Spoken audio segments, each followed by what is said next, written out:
Now that ICE is targeting North Carolina with similar tactics that they have employed in Chicago and here in Portland, Oregon, I'm seeing some concerning videos, and I just want to sound the alarm here. We know that ICE is still raiding farms. They're snatching our highly skilled migrant farm workers who are not criminals. We know they have repeatedly been raiding construction sites. They are going inside Home Depot. We know that they are trying to get into restaurants. They are trying to get into businesses and snatch immigrants. But the last week, I've seen several videos showing ICE just patrolling suburban neighborhoods and looking for folks who are doing yard work or chores, handyman work, and snatching them out of people's yards. Let me give you a couple of examples. Get the hell out of my yard, you assholes.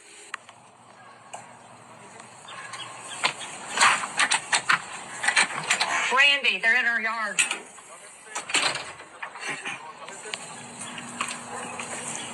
Señor, si eres ciudadano, no hay problema. No me está diciendo de qué país usted es ciudadano. No puedo saber de qué país usted es ciudadano. ¿Sabes cuál país eres, señor? ¿No eres ciudadano americano? Pregunta a mí. Soy agente federal de los Estados Unidos. Somos agentes federales, señor, aquí para encontrar las leyes de inmigración. Good morning. Señor. Señor. No, podemos hablar.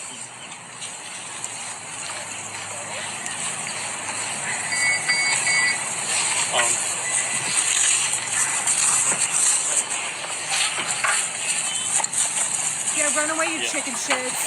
Get the fuck out of there. Get the hell out of my yard, you assholes. You tell him, Grandma.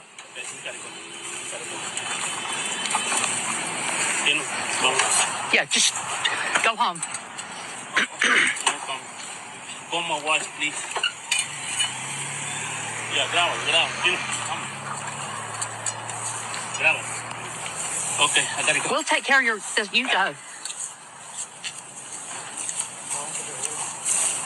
Thank you. Thank you. Good luck. We need to follow him. I'll follow him. No? To somewhere.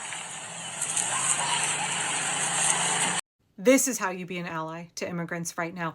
We are seeing ICE come onto people's private property, their own residential property, without warrants, and harass and attempt to abduct landscapers, yard workers, handymen right off your property. They've been doing this in Illinois, and now this is from Charlotte from the day before yesterday. This woman did absolutely the right thing. She was alert. She had her phone out. She's filming. She's up in their faces. Now, I think that they ran off after some men from the house came out.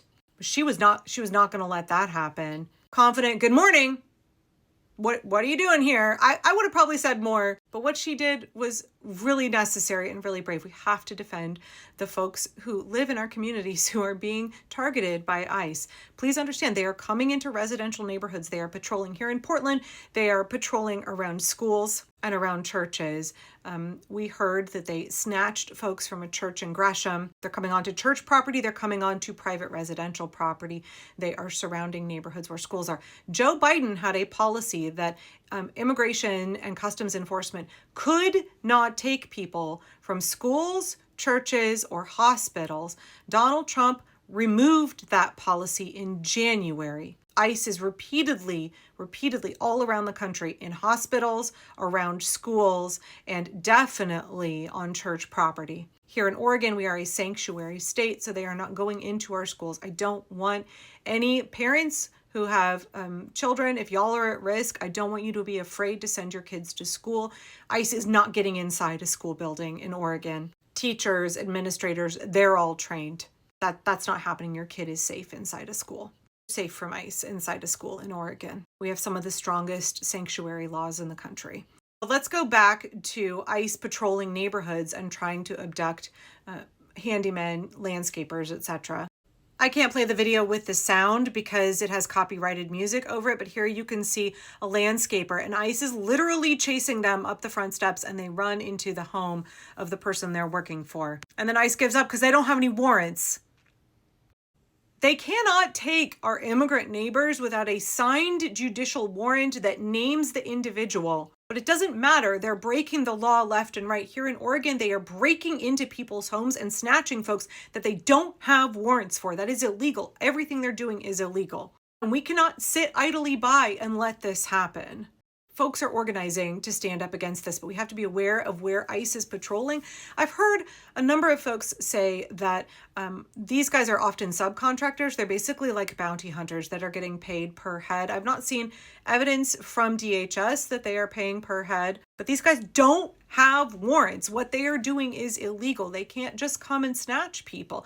That guy was out there with a leaf blower and they ran up and tried to snatch him. It's only because he made it inside that house that he was safe. And it's only because the homeowner, I believe her name is Reba, came out that these men who were decorating in her yard were saved from being abducted by ICE, right? ICE was trespassing. They did not have a warrant. They are patrolling suburban neighborhoods looking to snatch people. I know the call went out a couple of weeks ago here in Portland that if you have landscapers who work for you, if you have folks that you've hired to do handyman kind of jobs, could you just go ahead and pay them and tell them to stay home? If you can't be there to supervise and protect and defend them, if you can possibly afford it, these folks have to work, they have to make rent, they have to feed their families. And so they are taking on tremendous risk right now just to be able to keep a roof over their kids' heads. Could you imagine, you as an American citizen, you and I, we don't go to work every day and fear that ICE is just going to roll up and snatch us. But these folks do. And if we are hiring them, if you can at all possibly afford it, consider paying your landscaper and saying, you know what, lay low for a couple of weeks. ICE is in our neighborhood right now. You know, if you're in Charlotte, if you're in, suburbs in Portland, can you afford to just go ahead and pay those folks and ask them to just take a vacation day to stay safe right now? Your lawn does not need to be mowed so badly that someone should be stuffed into a concentration camp for it. Do you understand? But at the same time, these folks have to work to feed their families. So how can we come around them and engage in mutual aid and support? What can we do to help?